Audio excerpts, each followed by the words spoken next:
DD10 news આપનું હાર્દિક સ્વાગત છે। હું છું હેપી અને હવે જોઈએ આજના મુખ્ય સમાચાર। મહીસાગર જિલ્લાના લુણાવાડામાં પ્રસ્તાવિત નવીન બાયપાસ રોડ માટે જમીન સંપાદન મુદ્દે ખેડૂતોનો વિરોધ ઉગ્ર બન્યો છે। સરકાર દ્વારા અપાતા વળતર માટે અસંતોષ વ્યક્ત કરવા અસરગ્રસ્ત ખેડૂતો જિલ્લા કલેક્ટરને આવેદનપત્ર આપ્યા બાદ હવે મુખ્યમંત્રી સુધી પોતાની વાત પહોંચાડવા ગાંધીનગર રવાના થયા છે।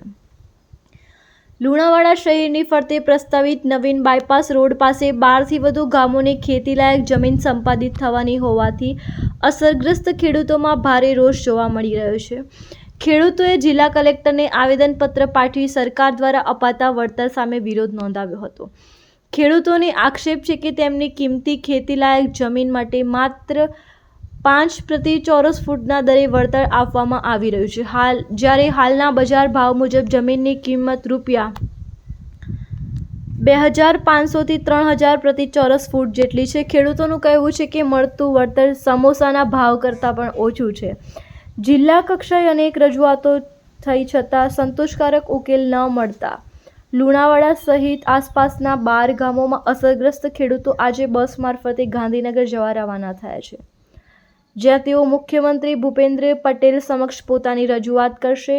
અસરગ્રસ્ત ખેડૂતોની માંગ છે કે તેમની જમીનનું યોગ્ય અને બજાર ભાવ મુજબ વળતર ચૂકવી ન્યાય આપવામાં આવે। ખેડૂતોનું કહેવું છે કે જો મુખ્યમંત્રી સમક્ષ રજૂઆત બાદ પણ યોગ્ય નિર્ણય લેવામાં નહીં આવે તો તેઓ ગાંધીજ ઇન્ડિયા માર્ગે ઉગ્ર આંદોલન કરશે। રિપોર્ટર વીરભદ્રસિંહ સિસોદિયા, લુણાવાડા, મહીસાગર। જિલ્લા કક્ષાએ તેમજ રાજ્ય કક્ષાએ રજૂઆતો કરવામાં આવેલી અને આ રજૂઆતને અમારા જે પટેલ સમાજના જે ખેડૂતો છે એમાં અમુક ખેડૂતો એવા છે કે જેમને ખાતામાંથી નામ પણ નીકળી રહ્યું છે, જે ખાતેદાર જ નથી રહેવાનો, જમીનમાંથી ખાતેદાર જ નથી રહેવાનો।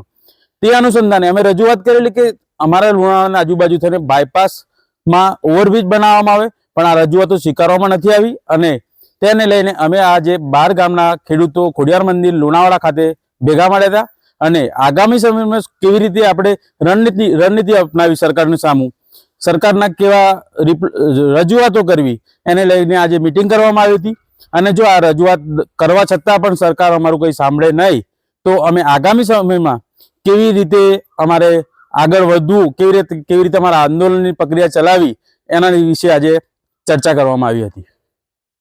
અંદાજે કેટલા ખેડૂતો ભેગા થયા હતા અને ખાસ કરીને ક્યાં ક્યાં અત્યારે રજૂઆત કરવામાં આવી? અંદાજે લગભગ 200 ખેડૂતની આસપાસ ખેડૂતો મળ્યા હતા અને જિલ્લા કક્ષાએ કલેક્ટર શ્રી દ્વારા નામ લખીને એમનું જે જમીન સંપાદન વિભાગમાં અમે રજૂઆત કરી હતી। એના પહેલા અમે એક રાજ્ય કક્ષાએ જઈને રજૂઆત કરેલી। હવે ટૂંક સમયમાં પણ અમે ફરી એનું પુનરાવર્તન કરવાના છીએ। શું નામ? વિશાલ પટેલ।